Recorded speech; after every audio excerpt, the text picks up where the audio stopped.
Hello everyone, I'm Vicky. It's my pleasure to share my speech entitled Inspire and Encourage with a Warm Heart. It's obvious that life has its ebbs and flows. When things are going well, a small act of kindness is like a cherry on top, while in the opposite situation, it can be a godsend. No matter when the kindness shows up, it happens thanks to someone's generous and kind spirit. However, keeping a generous and kind spirit isn't always easy.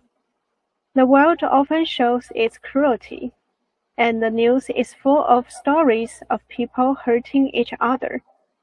Sometimes, choosing to be kind can even feel cruel to ourselves. Therefore, is having generous and kind spirit really necessary?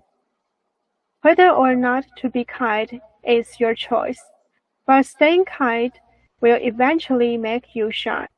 With a warm heart, you might save someone who's in difficult situation, even with just one sentence. Kindness is like a magical cricket. A generous and kind spirit will become a natural part of yourself, and you'll become a better person because of it. Thanks for listening. Have a nice day.